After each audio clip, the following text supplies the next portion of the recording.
தனுஷ் நடிப்பில் வெளியாகியுள்ள இட்லி கடை திரைப்படத்தின் கலவையான விமர்சனங்களை பார்ப்போம். தனுஷ் எப்போதும் வேறுபட்ட கதாபாத்திரங்களை தேர்ந்தெடுத்து பார்வையாளர்களை ஆச்சரியப்படுத்தும் நடிகர். இந்த முறையும் அவர் இட்லி கடை படத்தில் ஒரு சாதாரண இட்லி விற்பவராக களமிறங்குகிறார். படம் ஒரு சிறிய தெருவில் நடக்கும் வாழ்க்கையையும் அந்த வாழ்க்கையின் சிரிப்பும் கண்ணீரும் கலந்த உணர்வுகளையும் பேசுகிறது. முதல் பாதையில் தனுஷின் சின்ன சின்ன கனவுகளும் அன்றாட போராட்டங்களும் இயல்பாக சித்தரிக்கப்படுகின்றன.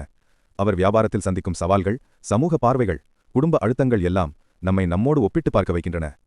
இரண்டாம் பாதியில் கதை சீரியஸ் நடிக்கிறது. இட்லி கடையை சுற்றியுள்ள அரசியல், கார்ப்பரேட் முதலாளிகள் நடத்தும் சாதாரண வியாபாரிகளுக்கு எதிரான தாக்குதல்கள், கார்ப்பரேட் முதலாளிகளுக்கு எதிராக தனுஷின் போராட்டம், இவை கதைச்சரத்தை வலுப்படுத்துகின்றன. தனுஷின் நடிப்பு எப்போதும் போல உணர்ச்சிபூர்வமாக உள்ளது. அவர் சிரிக்கும்போது கூட ஒரு சாதாரண வியாபாரியின் பின்னால் உள்ள வலியை உணர வைக்கிறார். நாயகிக்கான பாத்திரம் குறைவாக இருந்தாலும் கதை சொல்லுவதற்கு உதவுகிறது. பாடல்கள் எளிமையானவை, பின்னணி இசை உணர்ச்சியை மேலும் தூக்குகிறது. இயக்குனர் சாதாரண மனிதனின் சாதாரண கனவு கூட எவ்வளவு வலிமையானது என்பதை சினிமாவில் அழகாக சொல்லியிருக்கிறார். மொத்தத்தில் இட்லி கடை தனுஷ் ரசிகர்களுக்கும் உணர்ச்சி படங்களை விரும்புவோருக்கும் ஒரு நல்ல அனுபவம். இதுபோன்ற மேலும் செய்திகளை தெரிந்து கொள்ள எங்களது சேனலை சப்ஸ்கிரைப் செய்து கொள்ளுங்கள். இந்த வீடியோ பிடித்திருந்தால் லைக் செய்யுங்கள். நன்றி.